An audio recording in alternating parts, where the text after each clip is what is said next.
And it's funny how I remember when I first got started, I was going to be the biggest.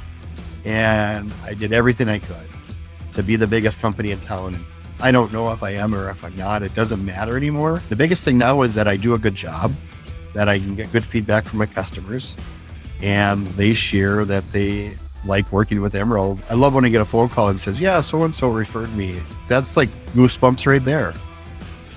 All right, welcome back, Snowfighters. My name is Phil Harwood, and I am joined today by my special guest, Joel Wollum, from the great state of Minnesota, St. Cloud, Minnesota, and his company is the Emerald Companies. Thank you for being here, Joel. Well, you're welcome. Thanks for having me.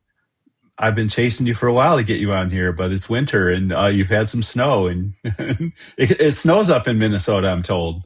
Once in a while. Well, I'm real excited to have you as my guest and to have you on this podcast to expose what you do to the company, because I think you have a unique situation with your company and just the way you're set up, and I like the way you run your business. Obviously, you and I have got to know each other over the last few years. You've been to some of the Snowfighter events. Thank you for being a regular participant. So we'll talk a little bit about Snowfighters. We'll talk about your company. We'll talk about the industry. But before we do all that, I really want to get to know you a little bit, or have our listeners get to know you a little bit about in terms of your background. How does somebody get into the business from coming out of high school? Like, what was your environment growing up? Were you running equipment when you were a kid? What attracted you to this business, and how did you get here? I guess I'll start. I grew up in a small town. My father had a dairy farm, and he was also a truck driver. So he drove for the Star Tribune, which is a newspaper here in Minnesota. And he would work for them, and then he'd come home and work at the farm. And then I had a brother. He's 10 years older than I am. He was taking over the farm, and him and his wife were growing the dairy and doing a bunch of stuff there. So as I was growing up, obviously, when he was in his 20s and doing all this, I was 10 years old, and I was kind of a thorn in his side, and I was sneaking out of the equipment and driving tractors, and I'd take the push mower and mow underneath things, and thinking I was, doing a service to the farm to make things look clean. He chased me around once in a while, beat me up here and there, but I survived. But yeah, I definitely got anxious to want to do the equipment side of things. With him taking over, I kind of realized early on, 15, 16, 17 years old, that probably wasn't an option for me. So I kind of went out and explored, and I got a job at a newspaper company. I ran a newspaper press for about 8 years, and that was nights and evenings, and wasn't super excited about that. Got a friend that lives in Kansas City, and he does handyman work and contracting. And he kind of put a bug in my ear to do handyman work. So I hung up some flyers at the senior center here in St. Cloud, and they a lot of the widows would call and ask if I mow grass, and that happened more than not. And so I went out and bought myself a $100 Toro push mower from a garage sale, and started push mowing lawns for the widows. And I mean, of course, I was charging $20 an hour and making money, and I was like, that was more than I was making at my full-time job. And started doing more and more things. I had one of the ladies contact me and said, have you ever built a retaining wall? I need some retaining walls built. And I didn't even know how to spell retaining wall. But I figured it out. We didn't have YouTube back then. This was back in 1990, 07, 96, somewhere in there, and got it figured out. I got hooked in with a local nursery. They coached me along and helped me. And owner of the nursery said, we have a lawn care company that we're looking to get out of. Is that something you're interested in? So I called into work sick that day and mowed lawn with them for a day, and I fell in love with it instantly. From there, bought the business from them, started mowing grass. I still have one of my original accounts from 28 years ago when I started. Really? Wow. Yeah. That's cool. And the winter came, obviously, and tried to figure out snow removal. I had bought myself a 2-wheel drive Chevrolet half-ton pickup, and I went to the local farmer dealership and bought a Cup Cadet tractor, snowblower combination. And I was going to do driveways. So I contacted some of the residential customers I had and, said, hey, can I blow your driveway off and clean your driveway off? And didn't really plan ahead very well, my thoughts were that I'd put this tractor in the back of my truck, drive around. That way I'd have weight for the 2-wheel drive and I could get from place to place. Well, on those little tractors, the snowblower does not lift high enough to drive the ramps to get in the back of the truck. So I'd have to put the tractor in cruise control and stand in front of the snowblower and lift it up. And then as the tractor climbed up the ramps, I'd get down and slide out from under the side. And then I'd let the tractor drive the rest of the way up the ramp. So I did that like 15 times every snowstorm. Knew I needed a trailer. And from there on out, snow removal started for me and Emerald. Mm-hmm. So that's amazing. That is amazing. Well, that's kind of how it got started. You've never told me that story before. Nope. And we actually should talk about our printing press backgrounds, because I have one as well. Yeah. So that's cool. Not atypical. We hear that type of progression a lot in the industry, where someone's starting out as a kid and just working in the neighborhood, and you just take one job and it leads to the next and it leads to the next, and you figure it out and you buy more stuff, and all of a sudden you have employees and you go. So when did it become like an official business? Is that when you bought the lawn care business from the nursery? Yep. So I started kind of doing all this stuff in 1997 and 98. Mm-hmm. Officially in January of 1998, I made my LLC. At that time, it was called Emerald Lawn Care. Isn't everything something lawn care when we get started? Mm-hmm. Sure. So that's how it started. And just kind of grew from there. I did it preliminary by myself for the first year. My wife and I, we rented an apartment, excuse me. And we bought a house that summer. And once we bought the house, then I was able to quit my job because we wanted to make sure we get financing for the house. I was told being new in business, that would be hard to do. By that fall, we had quit our jobs, or I had quit my job, and she kept working. She was a dental assistant at the time, and kept working and just kept growing the business. I took a colored printer and I put my life story on it of who I was. I mean, I was 24 or 5 years old at the time, and started handing out these little, folded up sheets of paper and with colored ink on it, and people started hiring me. So that's kind of how awesome. I grew the business. Yeah, it was pretty awesome. I was excited about it. Yeah. Well, let's fast forward to today. So tell us about the current state of Emerald Companies. What does it look like? What are you into? How many locations? How many employees? Give us some of that detail. So currently we are heavy into the snow removal. We do more snow than anything. We are in probably 4 cities. We're in the area around St. Cloud, which is St. Cloud, Sartell, Wade Park, St. Joe, Sauk Rapids. We service a lot of medical facilities. We service a hospital and surrounding area in Paynesville, Minnesota. And then we also go down to Willmar, Minnesota, where we have a second shop location. And we service Walmart and grocery store and hospital properties down there as well. So it's growing. As far as employees go, we're probably, depending on the amount of the storm, we do some HOAs, so we have a lot of shovelers. We're probably in the 45 to 60 range, depending on the storm. If everybody was to come in. A normal, 1 to 2 inch storm, we're probably looking at 25 to 30 workers out there doing their jobs and doing things. Mm-hmm. Are you doing residential work? Are you doing driveways? No, about 5 years ago, we got out of residential. We still do about 350 homes for HOAs. I mean, you can classify those commercial or residential, but that is our next phase, is we're going to work on getting out of those. And we're going to work this summer of 2026 and then phase out of them for next winter. So we'll be free and clear of them moving forward here. And what is your thought process behind that? Why do you want to phase out of that? What are you phasing into? Well, we are with the HOAs. I mean, they've always been tried and true. I mean, I think I started my very first one probably when I was, my 4th year in business. They've always been the insurance policy to make sure I have money to make payroll and pay my insurance and rent and everything. And with us, and one thing we've done recently in the last 5 years is moved into doing brine. And now we're 100% brine in the last 2 years.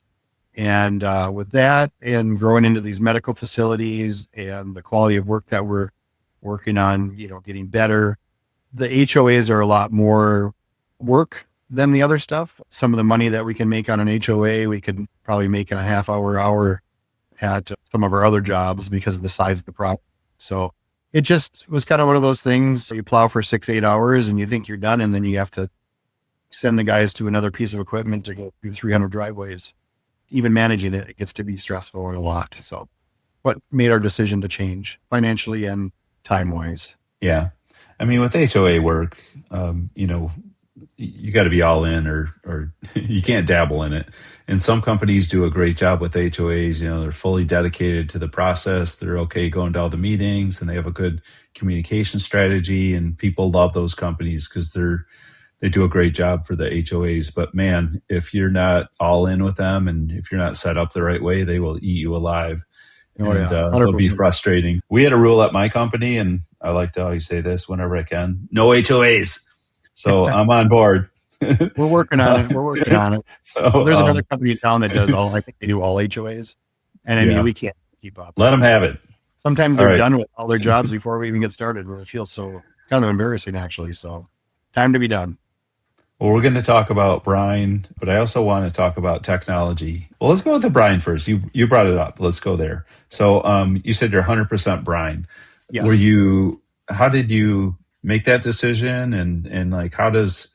I'd love to have you just kind of talk about what your setup looks like with your infrastructure. I've been to your facility, so I've seen all the cool stuff you have, and it's pretty cool, the investment you've made there, how you're set up. It's really impressive. So talk to us about that. Yeah, I guess with the brine, we started 5 years ago, and we started with one unit, and we bought a used brine maker that could probably make 4 or 5, maybe 800 gallons an hour. Pretty old school stuff. We used a floating, I can't think what it's called, but to check the salinity reader. And basically from there on out, it was a lot of college and a lot of mistakes and a lot of learning from our mistakes.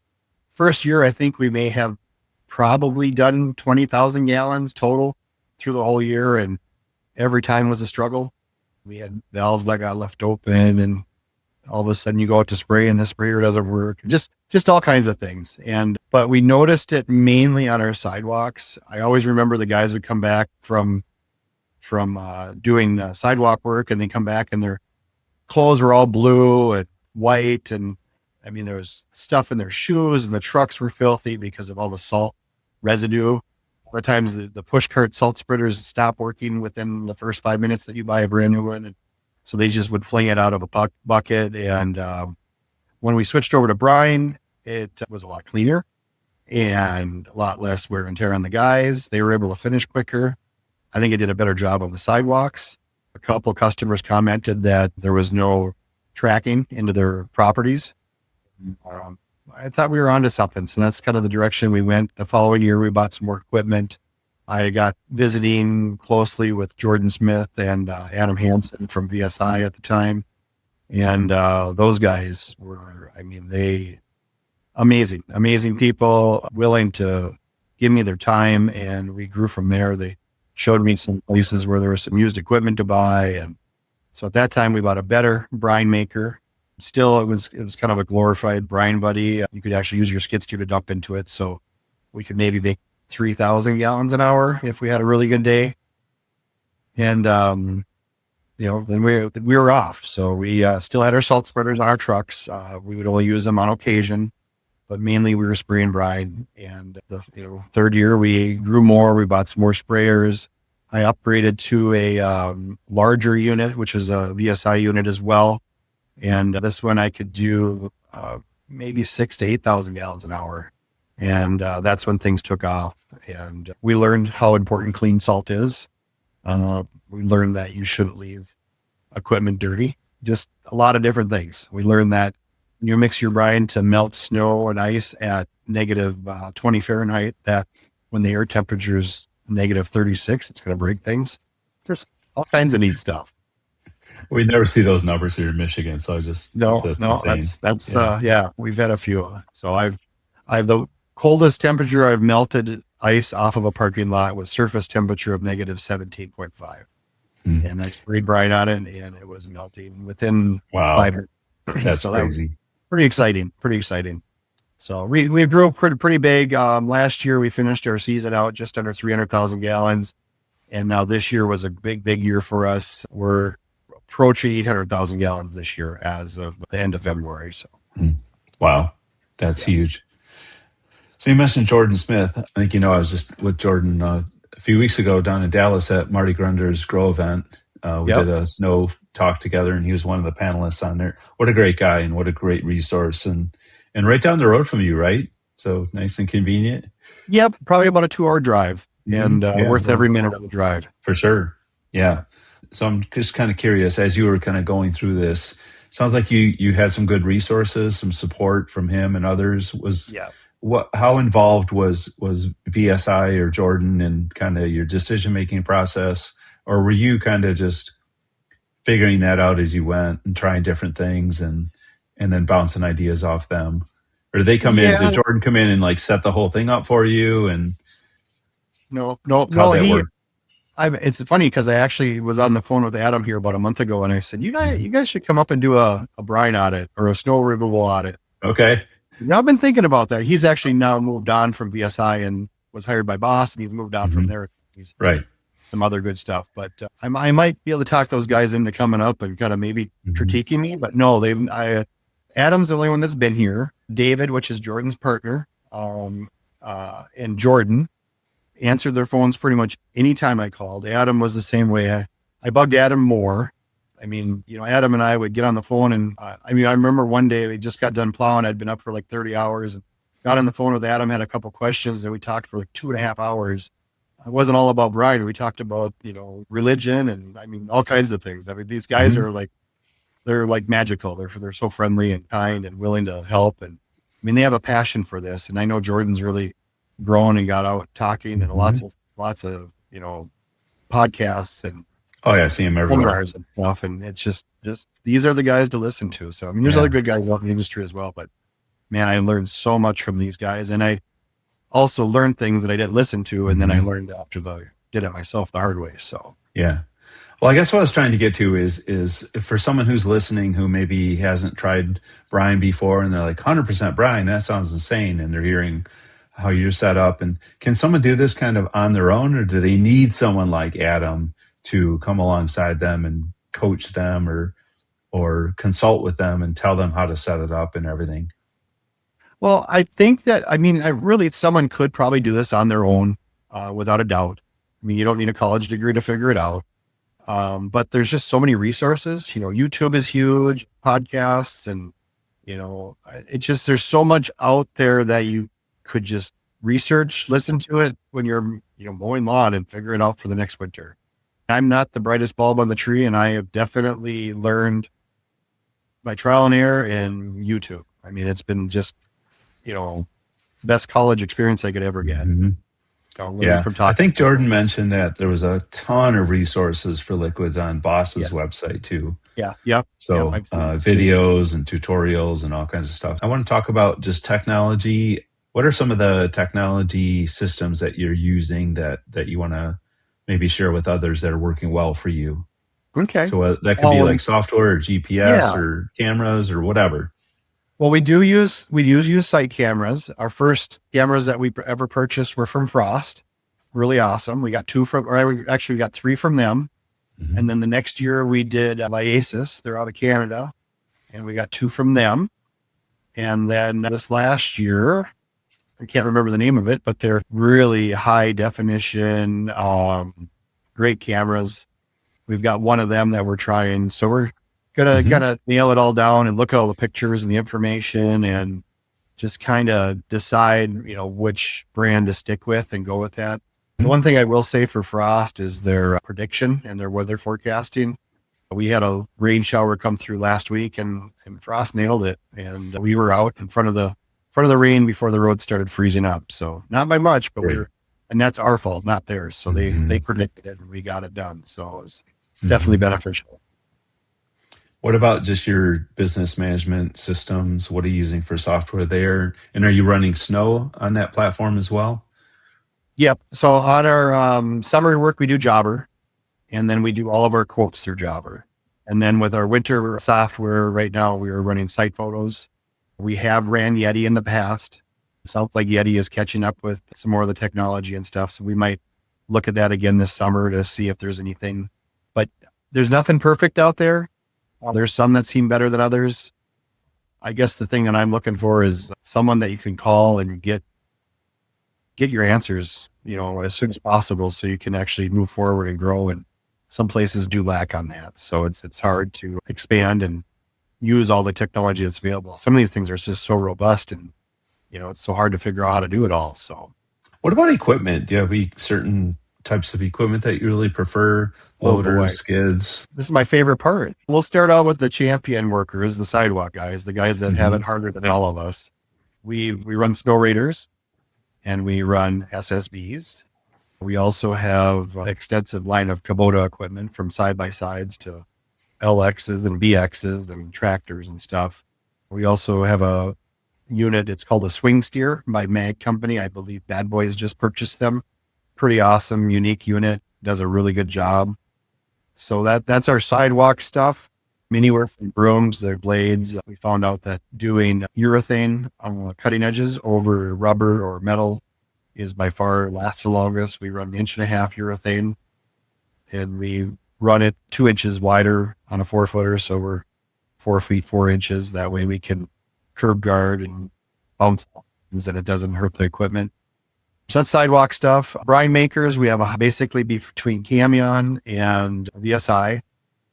Currently, we are switching every unit over to the Biasis controlling system or the Storm Commander controlling system, depending on what we were able to get our hands on. For us, it just seems easier, although we've had some issues with them, but we've definitely have had a lot of success. With our brine sprayers, we've got 4 1,000 gallons. We got a 1,300 gallon. We got 4 500 gallons, 750 and 800. We're working on a 2,300 gallon machine right now to get ready for next year. I'm finding out that it's a lot simpler than I originally started with, that we're making big strides with, me being super productive. We're switching gas and electric motors out to hydraulics and running clutch pumps on our trucks. Big investment, but worth every penny of it. Our vehicles are all Ram. We run between 55 and 1,500 Rams. Our sidewalk crews use 1,500s with ramp racks. So the snow raiders and everything fit in the back. We have a unit that pulls a tractor around in a trailer, and that's a 1,500 as well. 4-wheel drive, inexpensive, less overhead, last long, V6s in them, good fuel economy, work great for summer and winter. We have a little brine storage by 50 to 75 gallons brine tank in the back to fill the sidewalk units. Super efficient. We have remote sites all through our routes with brine tanks on them, so we can fill tanks with that as well. We run plows. We've got our first Arctic, the new truck plow for the Arctic, which is pretty awesome. And we run a lot of snow power. We've got 3 or 4 of those. We don't do a lot of plowing with our trucks. They're mainly there for mistakes or something missed, or if we get behind, to catch up that way. But yeah, we don't plow too often with those. They're there for backup. Let's see. Loaders. We run a lot of case loaders. I think we got 7 or 8 of those. We've got 5 Volvo loaders, L60s and L70s. We've got 2 John Deere loaders. We've got a Kubota 460R. We've got our John Deere's are 324s, all-wheel steer, beautiful loaders. We bought a Wolf loader this year. Those are kind of new to the market. Metal Plus is our favorite plow. We run as big as 1026 down to a 813. We have got 713s on some smaller tractors that we use at the HOAs. And then we also have probably 15 or 20 Arctics. We got some 2 HD, 14-foot HDs that we use for backup in case something happens. Mm-hmm. But yeah, that's pretty much everything in a nutshell. We do have 3 Salters still on hand. We just don't have them mounted on anything. Mm-hmm. Probably half a day, and we'd have them switched over for some reason if something happened. So That's a good sized fleet. yes, yeah, we're very blessed. What would be a cycle time for, I hate to even use this word, but a typical, 2-inch, 3-inch, light fluffy push, start to finish? And then what's a cycle for just a complete, brine run? Complete brine run if everything's working. That's saying a lot there. But if everything's working and all the trucks are spraying and everybody shows up, we could probably get our brine all sprayed out in 4 hours. And I think in our southern location, Wilmer area, they could probably do it about 2.5 hours. Good. Plowing, I would say a typical 2 to 3 inch storm.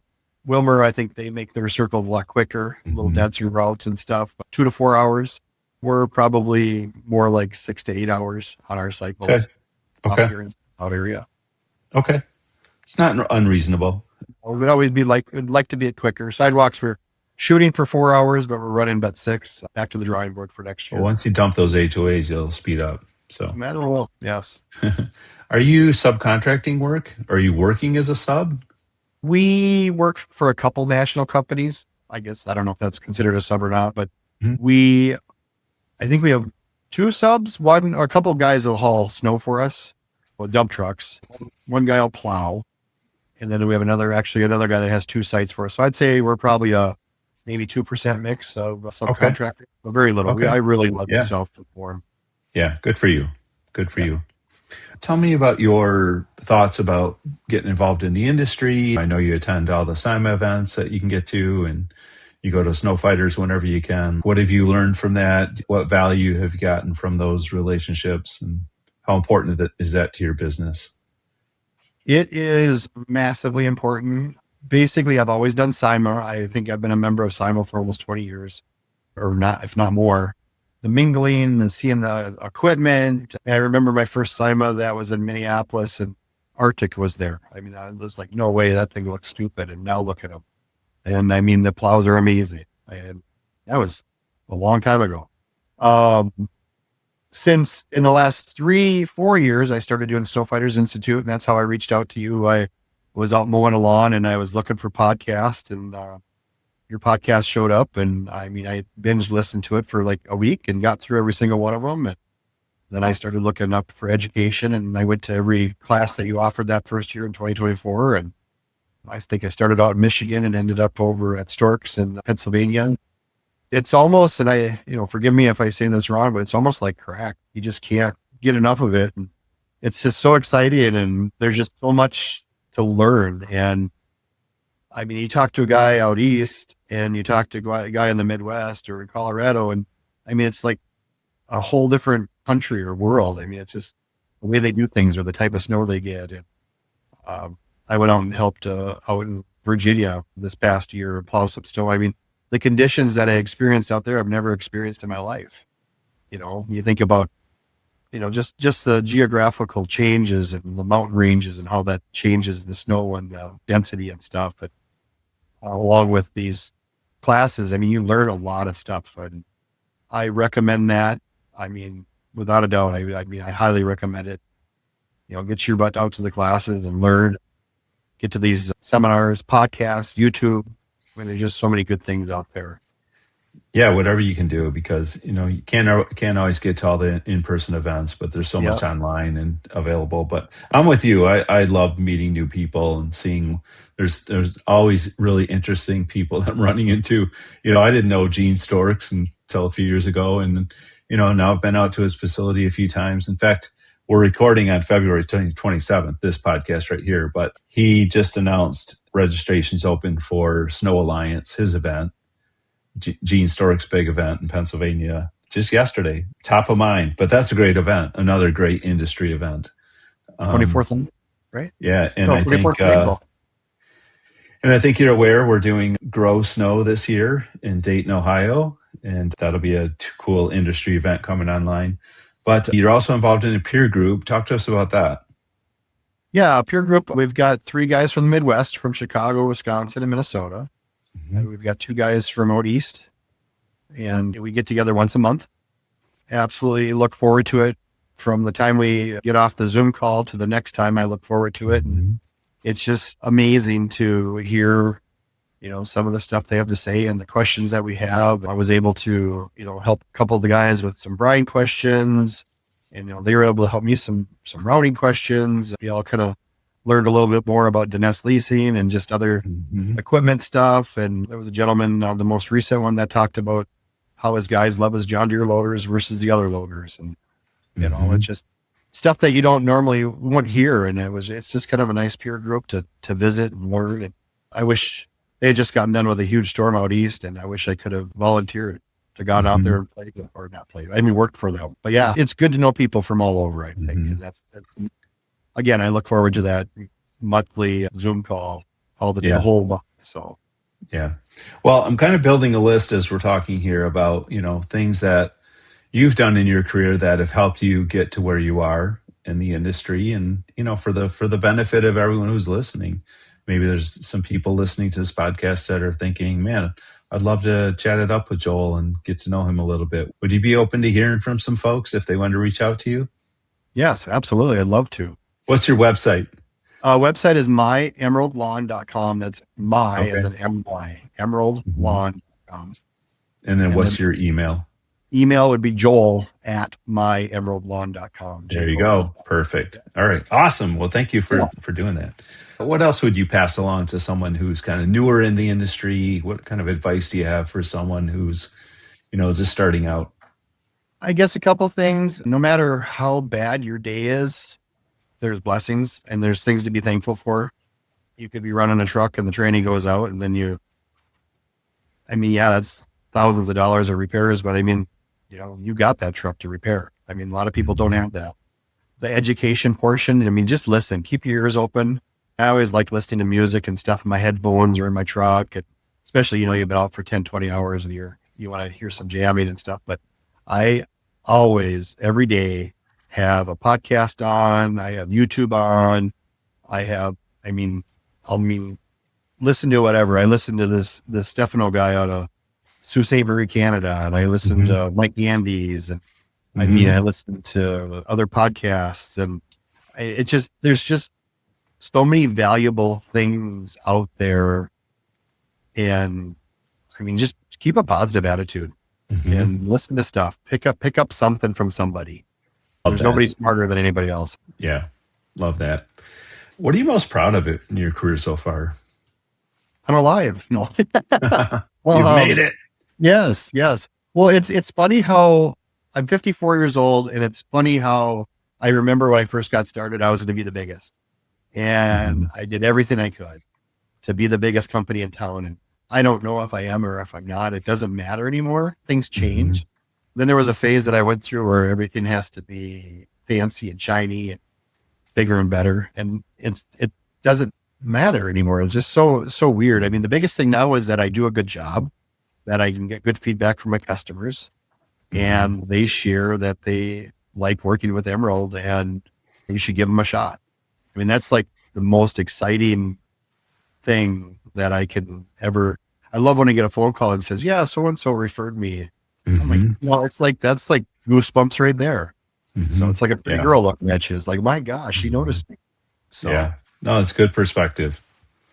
It's really, and it's a outward customer centric perspective versus self-centered, versus your ego and, that kind of thing. So I love that perspective. Is there anything else you want to share before we wrap things up? I think we touched on most everything. Again, a little bit more advice. If you see a competitor driving down the road, wave at him. Doesn't matter if he waves back at you. Keep a positive outlook. Give thanks for everything you have, even if you're not happy, because it'll turn you into happy. And listen to what's out there. There's so many resources and all kinds of great stuff. I just can't emphasize that enough. Yeah, awesome. Joel, thank you so much for being here. I know you're a busy person and taking a little bit of time out to share with us. So again, thank you for being here. We really appreciate it. Yeah. Thanks for having me. It's definitely an honor.